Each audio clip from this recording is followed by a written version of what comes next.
नमस्कार, नीलम फॅशन क्रिएशनमध्ये तुम्हा सर्वांचं खूप खूप स्वागत आहे.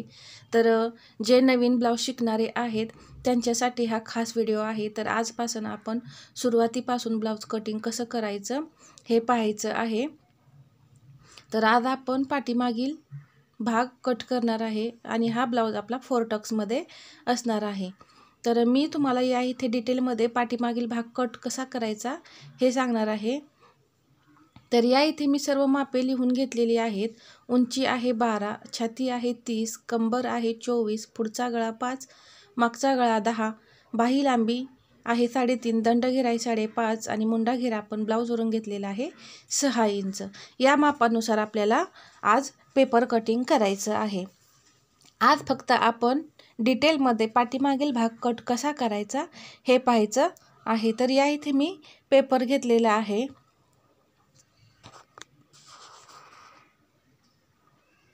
तर त्याआधी मी तुम्हाला सांगते की आपण जी मापे घेतलेली आहेत त्यामध्ये किती मिक्स करायचं असतं ते. उंची आहे आपली 12, तर पाठीमागील भागासाठी आपण 1 इंच मग मिक्स करतो आणि 13 इंचावरती कटिंग करायचं आहे. छाती आहे 30, तर त्याचा चौथा भाग होतो 7.5 आणि त्यामध्ये आपण 1.5 इंच शिलाई मार्जिन मिक्स करायचं आहे. कंबर आहे 24, तर त्याचाही चौथा भाग करायचा आहे आपल्याला. तर 6 होतो चौथा भाग आणि त्यामध्ये आपल्याला 1 इंच टक्ससाठी मिक्स करायचं आणि 1.5 इंच आपलं शिलाई मार्जिन घ्यायचं आहे.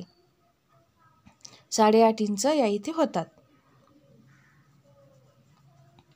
आणि छातीचं माप आपण 9 इंचावरती घेणार आहे, म्हणजे 9ची घडी आपण टाकणार आहे. आता पुढचा गळा 5 आहे, तर त्यामध्येही आपण अर्धा इंच मिक्स करून 5.5 इंचावरती मार्किंग करणार आहे.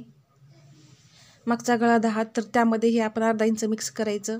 बाही लांबी आहे 3.5, तर या इथे अस्तरची बाही कटिंग करणार असाल तर 1 इंचच मिक्स करायचं आहे आणि बिना अस्तरची बाही जर कटिंग करणार असाल तर या इथे 1.5 इंच मिक्स करून मग बाही कटिंग करायचं आहे. तर या इथे मी 1 इंच मिक्स केलं आणि 4.5 इंच या इथे झालेलं आहे. दंडघेरा आहे 5.5, तर त्यामध्ये आपण 1.5 इंच शिलाई मार्जिन मिक्स करत असतो. आता या इथे मुंडा घेर, हा मुंडा घेर आपण कटिंग करता वेळेस वापरत असतो.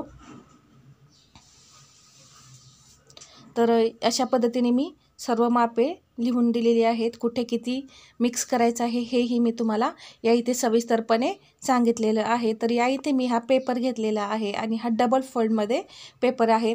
तर या इथे पुढील पार्ट आणि मागील पार्ट हा बरोबर निघतो.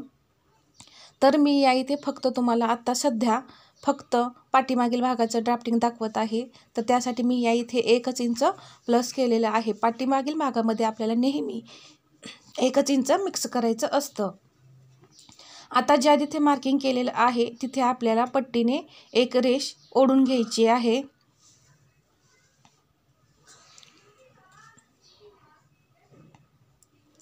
आता या इथे आपण शोल्डरचं मार्किंग करणार आहे. तर 30 आहे छाती आणि डीप नेक आहे. तर यासाठी आपल्याला या इथे शोल्डर फक्त 5 इंच घ्यायचे आहेत.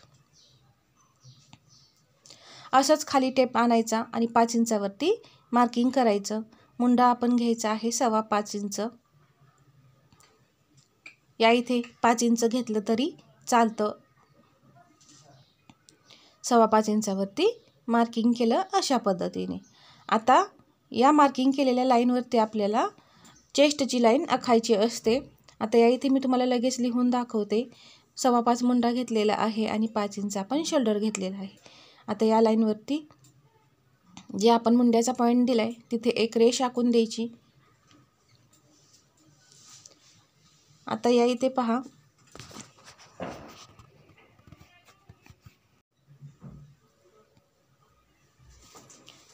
डीप नेक आहे, त्यासाठी आपल्याला मुंड्याचं मार्किंग करण्यासाठी अर्धा इंच आतमध्ये जायचं असतं. पण मुंड्याचं मार्किंग करण्याच्या आधी आपल्याला इथं चेस्टचं मार्किंग करायचं आहे. छाती आहे 30, तर त्याचा चौथा भाग आपला या इथे होतो 7.5 आणि पुढे 1.5 इंच शिलाई मार्जिन. जे नवीन शिकणारे आहेत, ज्यांना शिलाईमध्ये जास्त कपडा जातो, त्यांनी या इथे 2 इंच शिलाई मार्जिन घ्यायचं आहे. आता या इथे पहा, कंबर 24, चौथा भाग 6, 1 इंच या इथे टक्ससाठी घेतलं आणि 1.5 इंच शिलाई मार्जिन घेतलेलं आहे. आता हे दोन्ही पॉईंट आहेत ते आपण जोडून घ्यायचे आहेत. आता ही लाईन आपण जी फिटिंगची आहे ती जोडून घेणार आहे.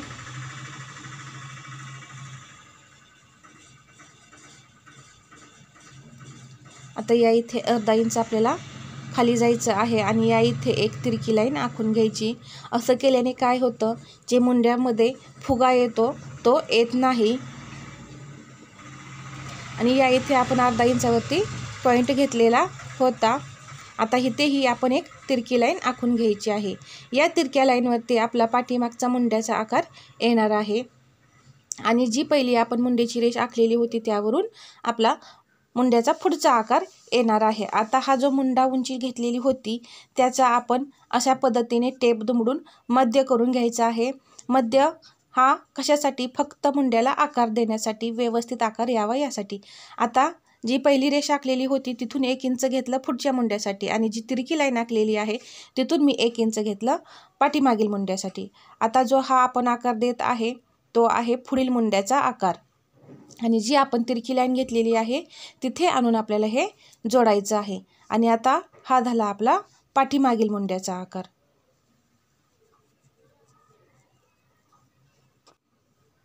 मुंड्याचे आकार हे एकदम गोल असे आले पाहिजेत, या पद्धतीने द्यायचे आहेत.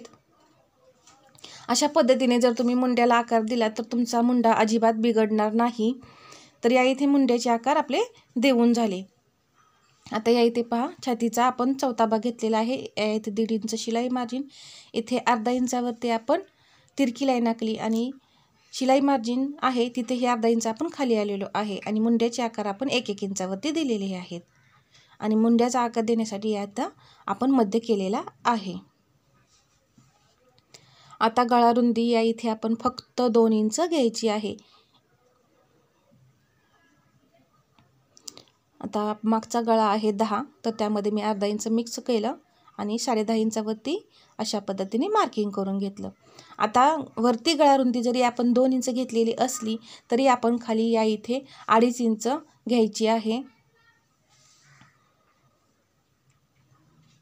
आणि या इथे एक बॉक्स तयार करून घ्यायचा. आता या इथे तुम्ही कोणताही गळा तयार करू शकता तुमच्या आवडीप्रमाणे. या इथे गोलगळा मी देऊन घेतला.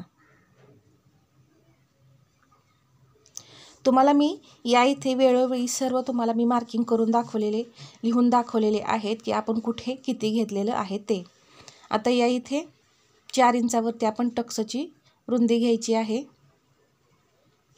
म्हणजे आपण 4 इंचावरती टक्स मारायचा आहे आणि या इथे असा आपण टक्स घेतलेला आहे आणि 1 इंच आपण टक्ससाठी घेतलेलं ते दोन्हीकडे आपण अर्धा इंच घेऊन हे यामध्ये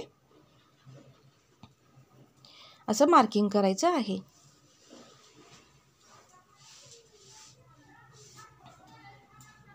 अशा पद्धतीने आपलं सर्व पाठीमागील भागाचं ड्राफ्टिंग झालेलं आहे आणि पुढील भागाचं आपण सर्व मार्किंग हे पुढील व्हिडिओमध्ये बघणार आहे. फक्त आज आपल्याला पाठीमागील भागाचं मार्किंग बघायचं होतं. तर हा व्हिडिओ आवडला असेल तर लाईक करा, शेअर करा आणि सबस्क्राईब करायला विसरू नका.